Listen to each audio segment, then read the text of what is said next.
Bharatiya Janata party से जुड़े हुए खबर से भारतीय जनता पार्टी इस वक्त लोकसभा चुनाव को लेकर के जिस अंदाज में तैयारियां कर रही है और विधानसभा चुनाव को लेकर के जो केंद्रीय चुनाव समिति की बैठक हुई जिसमें राजस्थान को लेकर के फैसला किया गया, साथ ही साथ में 5 राज्यों के विधानसभा चुनाव को लेकर के नई रणनीति भी बनाई गई।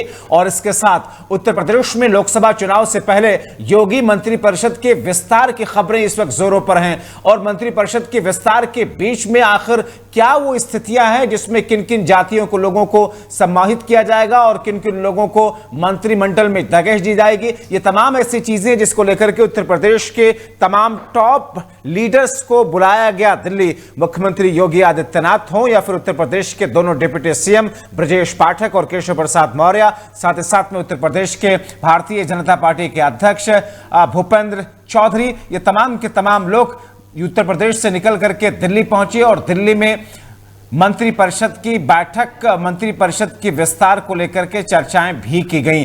अब ऐसे में बीजेपी ने जो रणनीति तैयार की है, खासतौर पर राजस्थान, मध्य प्रदेश और छत्तीसगढ़ को लेकर के, इन तमाम रणनीतियों के बीच में जमीनी स्तर पर आने वाले वक्त में किस तौर पर इस तैयारी का असर दिखेगा, बीजेपी किस तौर पर इन तमाम चीजों को लेकर के आगे बढ़ेगी और चुनावी नजरिए से कितना फायदा होगा, इन तमाम बैठकों का नतीजा क्या रहा।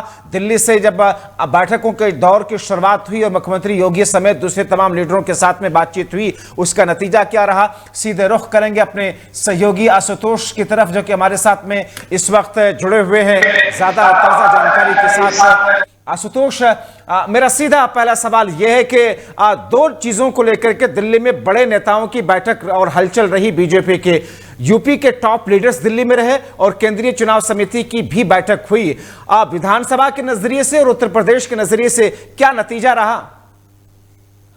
2 दिन की मीटिंग की है। कल से ही पूरा केंद्रीय नेतृत्व जुटा हुआ था जिसमें अमित शाह जी थे, जेपी नड्डा थे, प्रधानमंत्री जी खुद इस मीटिंग में मौजूद रहे। तेलंगाना, मध्य प्रदेश, राजस्थान के चुनाव को लेकर रणनीति बनी। क्योंकि मध्य प्रदेश में भाजपा की सरकार है लेकिन राजस्थान में और छत्तीसगढ़ में भाजपा पूरी तरीके से वापसी के लिए पूरा जोर लगा रही है। वहां अभी कोई सीएम फेस भी घोषित नहीं किया है। पूरा का पूरा चुनाव इस बार केंद्रीय नेतृत्व के उसमें लड़ा जा रहा है। मोदी ही इस बार के चुनाव में चेहरा है। उसको लेकर महत्वपूर्ण ये बैठक थी। आज कुछ तेलंगाना की सीटों की घोषणा भी की है जिसमें अजहरुद्दीन के भी सामने प्रत्याशी घोषित किया है और कई सीटों पर उन्होंने मंथन किया है। दूसरा जो सबसे बड़ा मामला था वो मामला था उत्तर प्रदेश को लेकर। यूपी में कल ही अखिलेश यादव ने 65 सीटों पर चुनाव लड़ने की घोषणा की। अखिलेश यादव ने इंडिया गठबंधन को ठेका दिखाया और खुद आगे बढ़ने का प्रयास किया। यूपी में सबसे बड़ी लड़ाई सपा से ही भाजपा की है। अखिलेश यादव के उस कदम को और आगे बढ़ाने के लिए, उसको एक कार्ड ढूंढने के लिए बीजेपी ने यहाँ बैठक बुलाई थी। बीजेपी की जो बैठक है उसमें योगी सरकार के मंत्रिमंडल में फेरबदल भी किया जा सकता है, उसमें कुछ लोगों को नए जोड़ा जा सकता है। मूल मुद्दा मोदी। आशुतोष, यानी कि इसका मतलब यह है कि लोकसभा से पहले योगी मंत्रिमंडल का विस्तार होना है, ये लगभग फाइनल है।